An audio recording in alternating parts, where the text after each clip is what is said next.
for joining me today, everybody, and thanks for a little bit of patience while some technical difficulties are worked out. One of those moments, one of those experiences that I will definitely be curating. So I want to ask everybody first, how many moments do you have in a day? Do you have 1,000? Do you have 10,000? And how many of those moments make up an experience? Is a moment from one eye blink to another, or when you shift from one thought to another? Is the experience that you just had of lunch a single experience? Or does each piece of food constitute its own experience? Or its own bite is its own experience? One thing is for sure, we all have a freaking ton of experiences every single day, every week, every month, every year. What do we do with these millions and billions of experiences that we have? Do we do something useful with them? Because every single one does not have the same weight or relevance as the rest of them. You know, I curate my existence, and it is incredibly hard to do at certain points in time. But when you do curate your existence, these small and large experiences start to come together. And according to an eyeball-bulging report, at least to me, by the Global Information Industry Center, you and I consume 100,000 words every day. 100,000 words every day. That's 12 hours worth of words through ads, texts, internet, radio, TV. And what do we do with all of those things? They have the power to transform us or deprive us. So transforming your experiences into something insanely valuable to everybody else is definitely not all sunshine, lollipops, and rainbows. So a quick show of hands here. So who has tried to stand in front of the fire hose of the internet? Look at your electronic device and just say, hey, let her rip, and then try to do something useful with that deluge of data and information coming at you. Anyone feel that way? Yeah? Oh boy. Feeling overwhelmed? Because we all feel overwhelmed with stuff. Physical, digital, emotional stuff. The kind of stuff that prevents us from feeling confidence, serenity, happiness, the efficient use of your time. Does anyone else feel like that from time to time? Yeah? It's a challenge.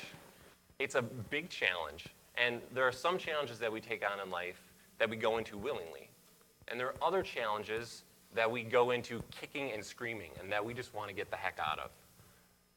Many of these challenges, though, they relate to this primal fear that what we're doing, that why we exist, might not matter as much as we want it to. You know, one of my favorite quotes is from a man named Henry Adams, and he said, "Chaos was the law of nature.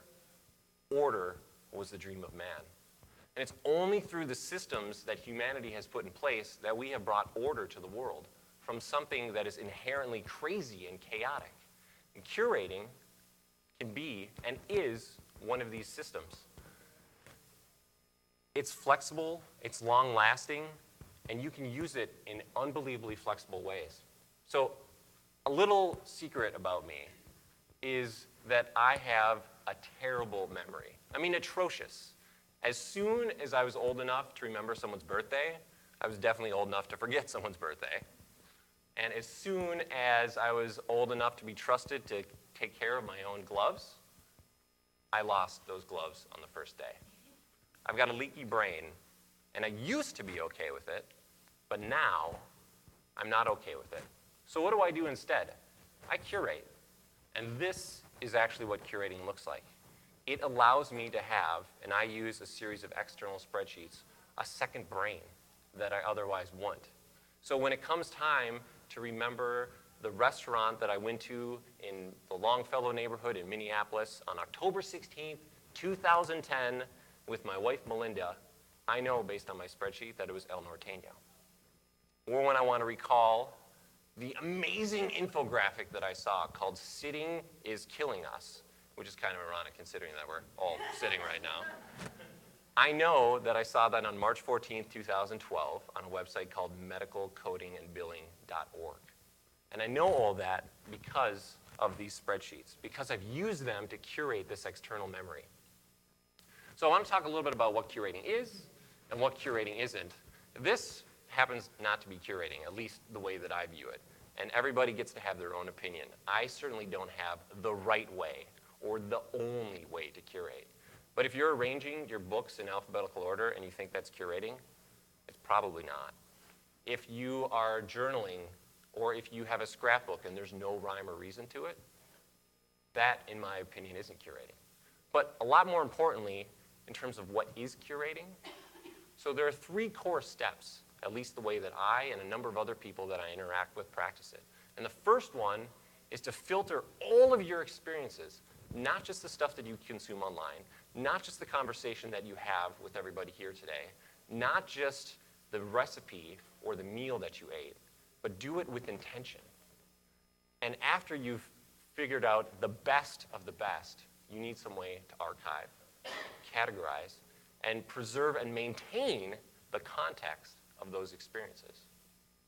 And after you've done that, then this is where the beauty comes in, where you can access and share those experiences, not just for your own benefit, but for the benefit of everybody else around you.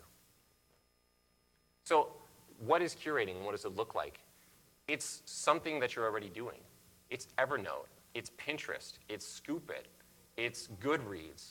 It's walking in to your local library, which is one of the original beautiful forms of curation. It's evolved well beyond the Dewey Decimal System. So when you walk into that library and you see not every single book and every single video that was ever created, that's intentional. Because it would be a waste of the library's time and your time to be exposed to all that. There needs to be a filter. The library has a system in place. They filter through all the crap for you so that they can preserve and present the things that are relevant to you. When you have recipes, you try 100 recipes in a year, and one of them is just mind-blowing. Everybody loves it. Everybody wants it. And then you continue to tweak it just a little bit at a time, also known as adding and preserving the context of it, so that you can share that with whomever requests it, so you can provide it to whomever wants it online. That is also an act of curating. You know, one of my favorite curators is a guy named Robin Good, and he says that the curator is like a DJ. And when he's talking about that, think about the difference of a wedding that you've been to where there's a live DJ there versus an MP3 player on random. That MP3 player doesn't know the context of the event. It has a massive playlist, but it doesn't know how to filter it with intention. And it doesn't know how to take this massive archive, categorize it into a beautiful playlist, and be able to shuffle on the fly based on who is on the dance floor or who you want to have on the dance floor. Sharing those songs creates an experience for everybody else. And being able to access that is a wonderful thing. So if you need a lens in which to view curation through, you can view it as being an amazing DJ at a wedding. I didn't have a DJ at my wedding, by the way. I had MP3s. It seemed to work out okay. But if you got the budget, you might want to do a DJ. So let me pause for a second and ask you, I've told you a little bit about what curating looks like to me. How about someone else? What does curating look like to you?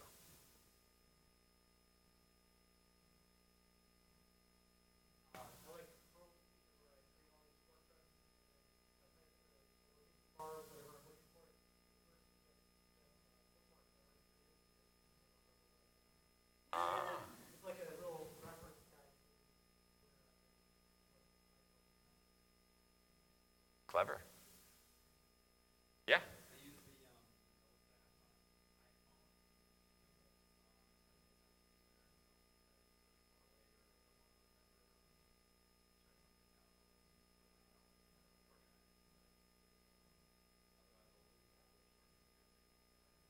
So it's a memory tool.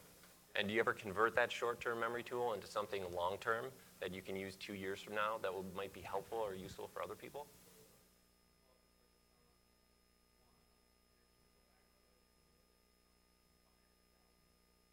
Yeah.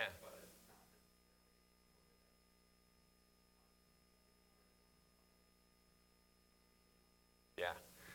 That's a great point too. We'll talk about this in a little bit, but converting, there are a number of best practices with curating that involve converting from one format to another.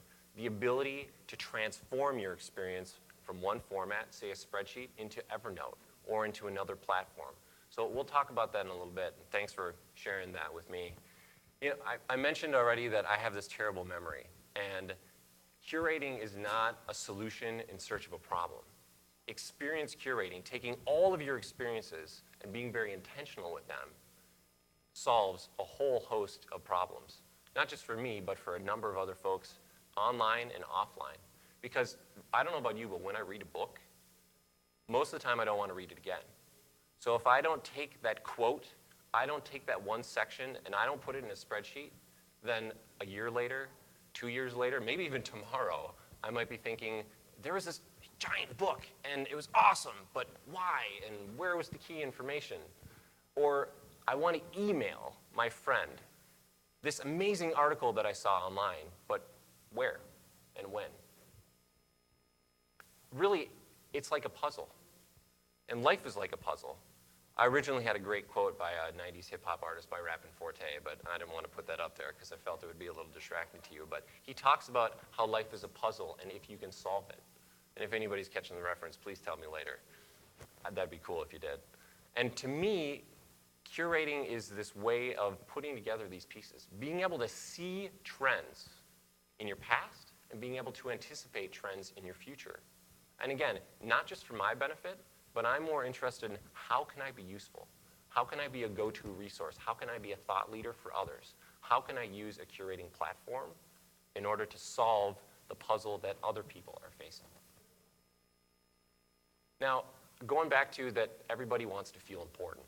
We do, and we all have very different ways of validating our existence and feeling like what we do matters and why it is that we do everything. Because feeling irrelevant, not feeling useful, is not a very good feeling. Curating, experience curating, it takes the ability to have experiences passively happen to you, and it allows you to make experiences be the thing that happens for you. Taking the past and using it for the future is something that humans have been doing for eternity. But doing it intelligently, doing it intentionally, is so much easier, even when you have this giant fire hose that's blasting you all the time. And I have a friend who describes curating as this beautiful form of self-expression. And I think it is too. I love that thinking. When you show the world through what you share on Twitter and Facebook or Google Plus or email, when you say, this is what's important to me, these are the topics I care about, I want to share them with you in an intentional way, and I'm not just blasting you with everything. I think it is a form of self-expression, and it can be a pure and very beautiful form of self-expression as well. Going back to this feeling of overwhelm too, you know, with experience curating, I talked about the past. And let's say a lot of us here are bloggers. I know I certainly am. Let's say you've been following my blog for 2 years, and I post twice a day. And that's 200 posts, but you've never curated anything from any of my blog posts? Well, it's time to stop paying attention to me and start paying attention to other people, because if you have all of these experiences that are constantly competing for your attention, that may overwhelm you, by looking at the past and whether you're able to extract something useful out of it, you can figure out in the future whether an experience might be worth it. And there are so many obligations that we have. But a lot of what we do in the future is optional. So if you go into an event like MinneBar, we're all here because we expected to get something out of it. What was that? What is that? If you plan on going to an event and you're not planning on getting anything out of it, you can't curate it, then maybe you shouldn't participate in it. So let's say again you're a blogger, because I know a ton of us are here. I'm not a food blogger. I'm more into simplifying and organizing and the whole personal finance deal. But if I was a food blogger and I had this giant spreadsheet or Evernote or some other system of all of the restaurants that I've been to in the last 5 years and what my top restaurants were, I could sort and filter. I could slice and dice. There were tags in there. I could search for these keyword-rich terms. All I got to do is just reach into my system, pull out these experiences. I got my blog post written. I have something useful when someone's in town, someone I want to impress. I can give them access to my system. I can extract the things that are relevant to them and say, here are my top 10 restaurants. You should experience these. And I don't know, maybe some of us here are freelance writers or have been freelance writers. I know plenty who just need this endless source of inspiration. And they always need a new resource for what assignment is sent to them. But if you curate, if you have this system, you don't always have to go in search of inspiration. You have an endless drip at your fingertips at all points in time. Now, another thing that I just want to mention really quick is Magnify.net came up with this lifestyle information survey. And Steve Rosenbaum is an amazing curator. He's won an Emmy. He's done some crazy things, wrote this great book called Curation Nation. And he was the one who put together this information survey. And he said, ask people a series of questions, yes or no, do you agree with this?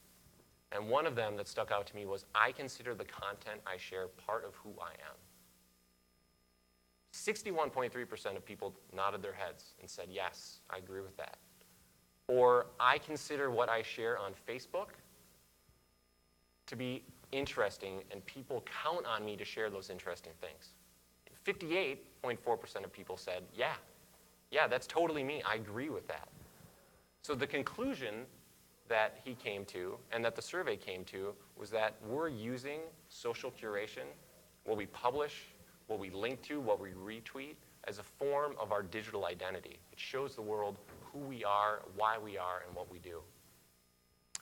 So I've talked about some of the benefits. Some of them are abstract, some of them are practical, but I want to turn it over to you, not necessarily in the way that I do it or that you could do it, but if you have curated in the past, or you are doing it right now, what are the benefits to you?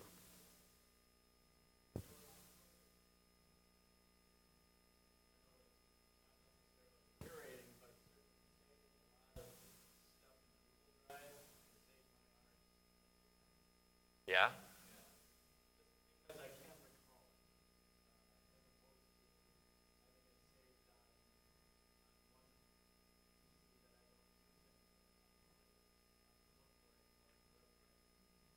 Yeah. So that ability to instantly access that wherever you are and whenever you need it is a key part for you, right? One of the best practices of digital curation, definitely. Anyone else? Yeah? What I do is I basically, instead of writing it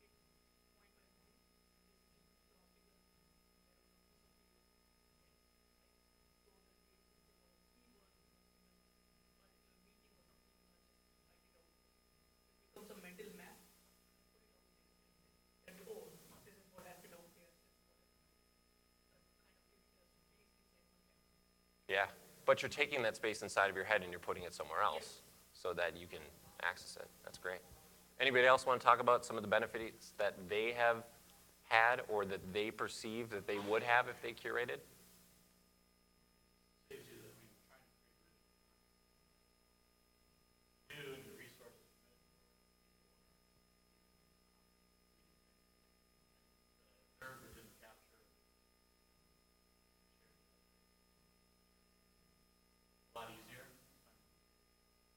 True. Especially when you're doing it for money. I know of case studies, and there are thousands of people today, right now, who are making money by being master curators online and who are not creating anything original. They are packaging up what other people have done, and they are selling that, either directly or indirectly. Did you have something that you wanted to add? So, I'm sorry I came in late, but for Twitter, so I was a source for information about democracy in the internet, government in the internet, and I gave away free stuff all the time. I monitored hundreds of email lists, and website without RSS feed, and for me, I ended up being invited to speak all over the world, right? And I basically gathering best practices as I travel as well, and that mixture of like physically going places,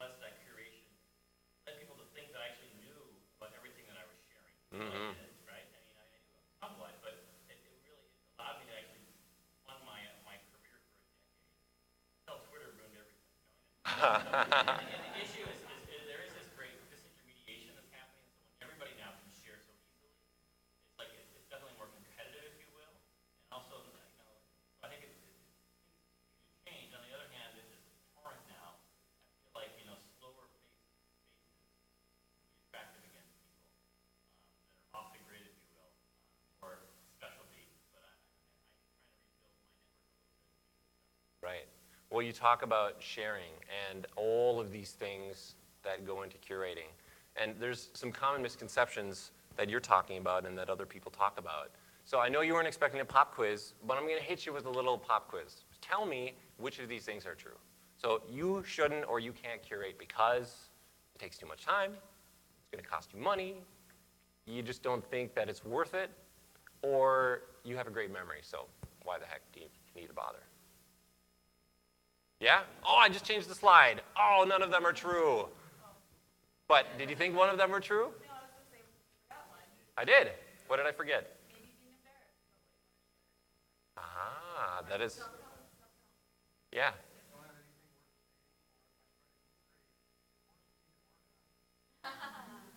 That is a terrible thing, isn't it? Being forced to organize? Yeah, yeah. Yes.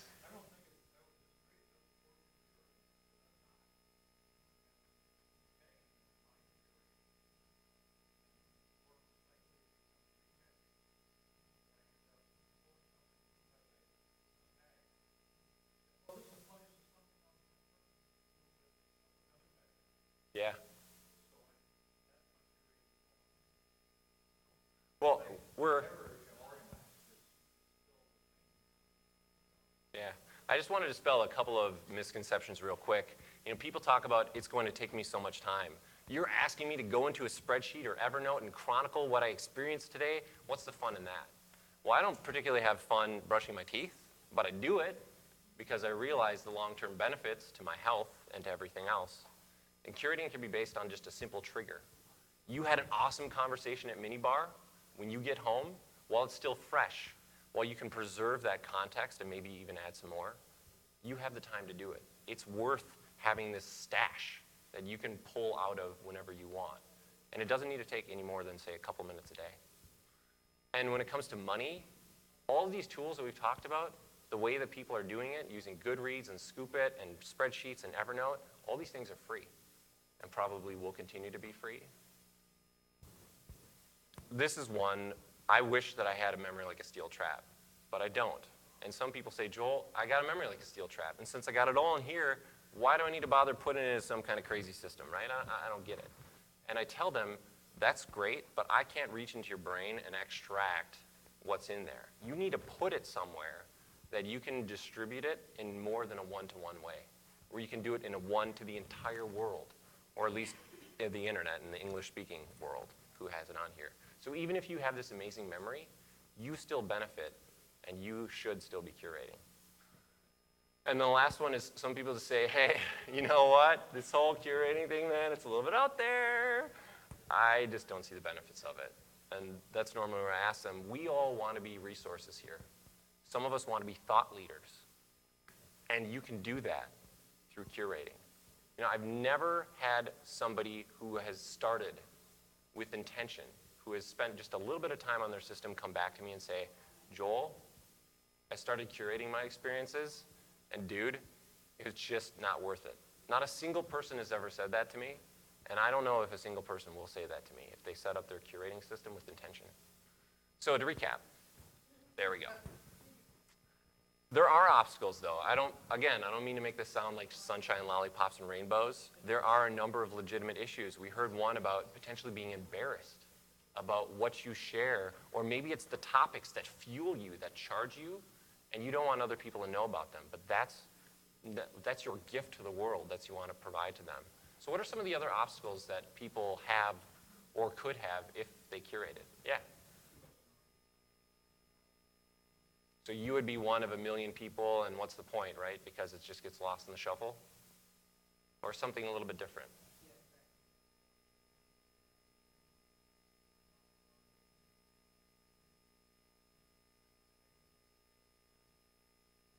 Okay, yeah.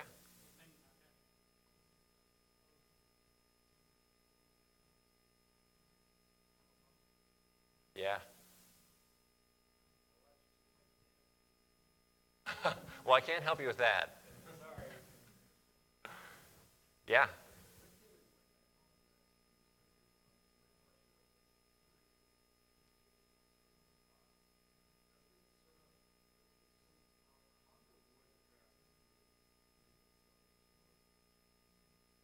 Well, I guess if you were to follow what I do, 80 to 90% of what I share, at least online, is not about me. It's not click here, I'm awesome. It's more about click here, this other person is awesome. Or this resource that I want to share with you because I value your time, your attention. This is amazing and relevant to you. So some people will use curating to say, click here, I'm awesome, and to be self-absorbed. I guess it's an individual approach in terms of making sure that you're not one of those people who are tweeting 200 times a day saying, look at the amazingness that I just came up with now.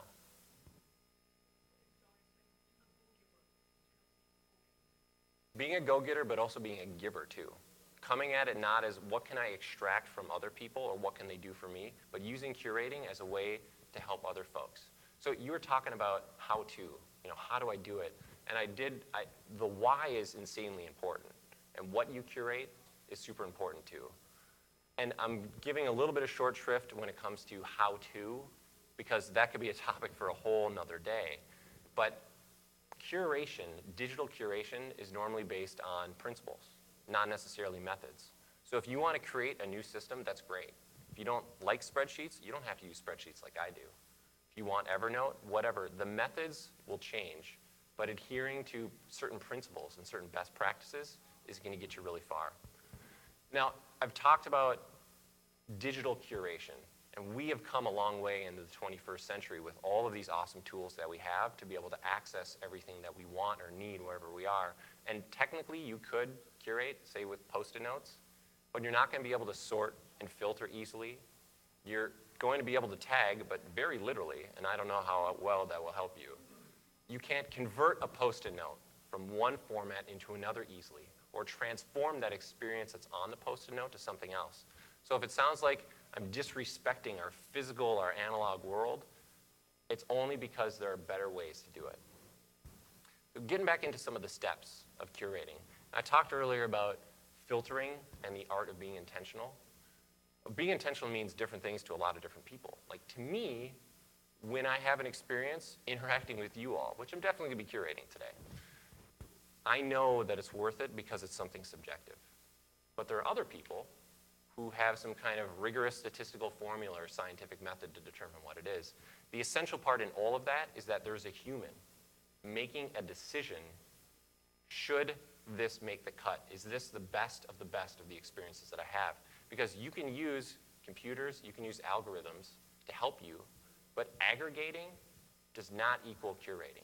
You always need to have the human element deciding with intention, with some kind of system, even if it's very subjective, is this worth it? And as we get into the second step, we talk about archiving. And just like with everything else in life, if you try to dump 1,000 memories without any kind of context or anything into a system, you put garbage in, you're going to get garbage back out on the back end. So I talked a little bit about categorizing, and somebody mentioned tagging as well and how you use that. Being able to categorize and subcategorize and slice and dice in whatever kind of system that you use is another one of the amazing attributes of a good curator and a best practice. And context. We talked about preserving and adding context. Even if you're one of those people who have this great memory, your memory will change over time. So being able to capture roughly at the moment that it happens what the context is. And remember, when you design your system, if you're the only one who's going to use it, then design it entirely with you in mind. But I design my system to benefit other people. So I need to make sure that they get what's the context. If I just show you a picture and I don't explain anything about it, then that's not very useful to you.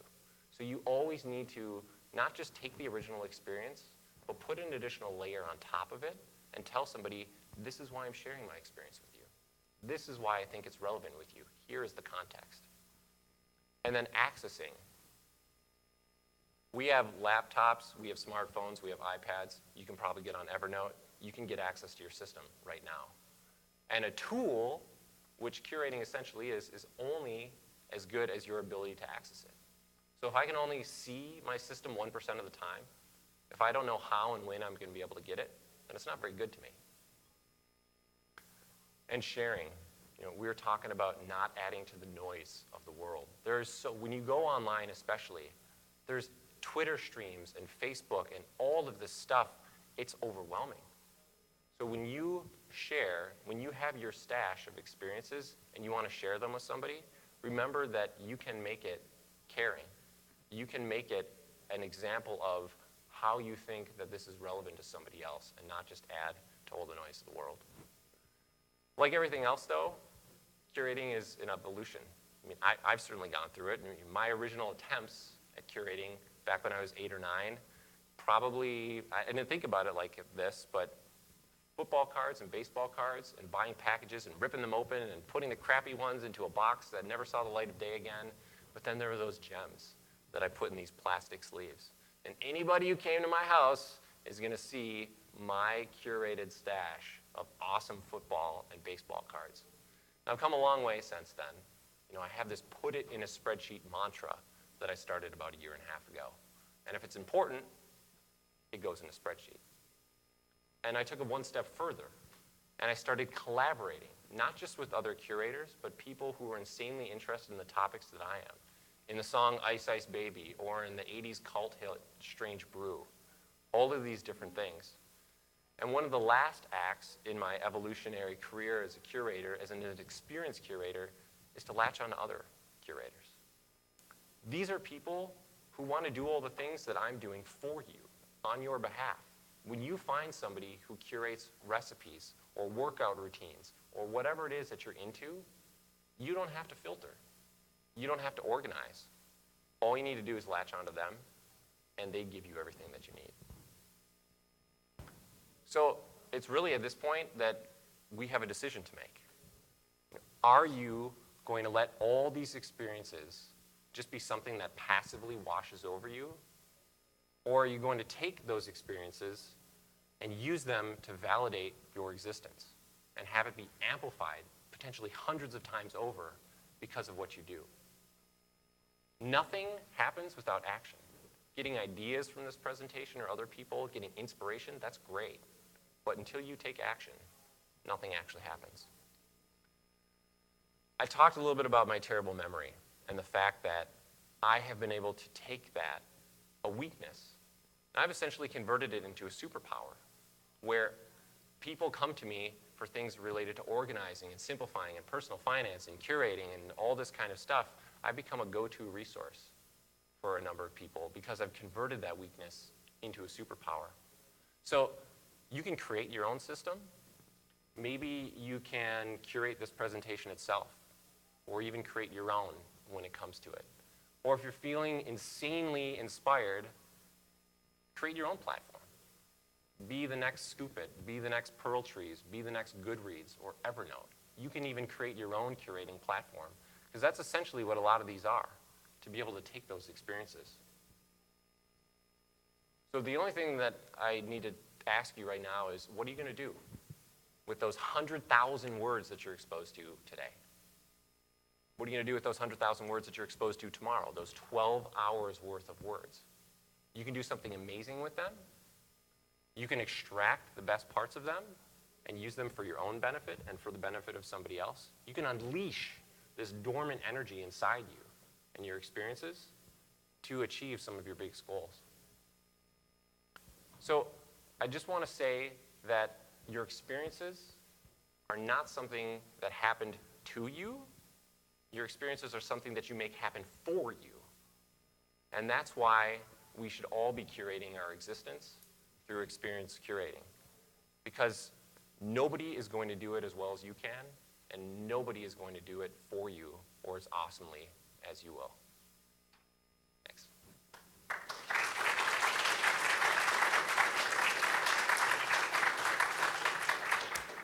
We have some time for some questions or some commentary. Anybody have something that they want to, yeah?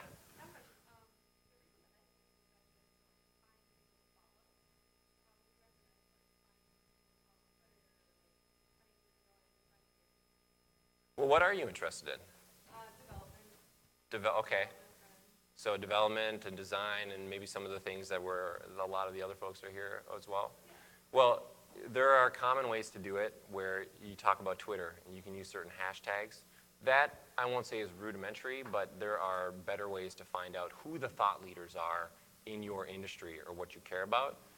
Much better than Google, because And sorry to rip on Google, guys. I love them, but their search results are so crappy sometimes and commercially driven, I just can't handle it. I don't have a great answer for you right now, at least one that I can concisely state. But we can chat about that in just a little bit. One tip, so my conference, if you know, hashtag for it, I often will monitor that hashtag and look to see who's actually saying some interesting things about that topic or about the event. And then I look at who they follow, you know, and then sort of see a pattern. And there are some tools that allow you to say, I don't remember the 12 hand, but you can say, who do these 3 people all follow in common? Yeah. You know, and that's kind of, and then some people maintain lists, you know, in that mix you can find people.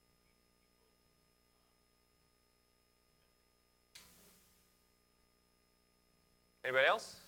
Yeah. If you're on the wireless, I'd love to see some live examples of places that you can really Well, yeah, this is actually a loaned Mac. I was having some technical difficulties, so I got to tell you what, guys. I'm a Windows guy. When it comes to a Mac, I can barely scroll. That's how terrible it is. So I can't show you that right now.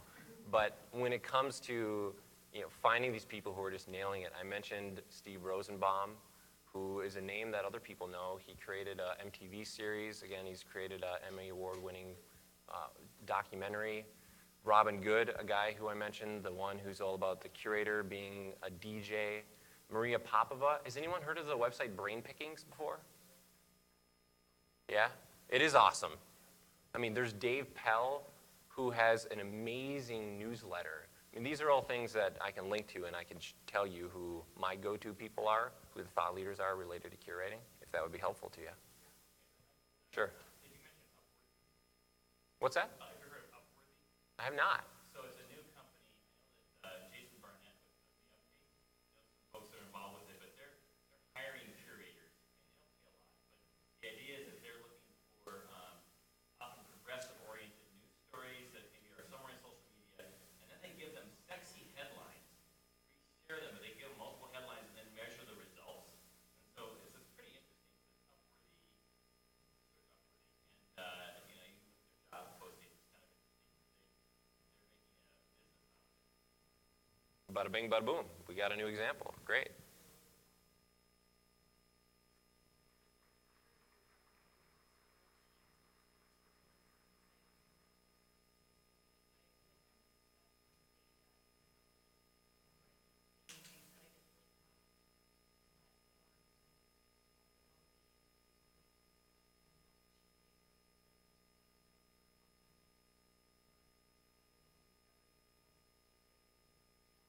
Yeah.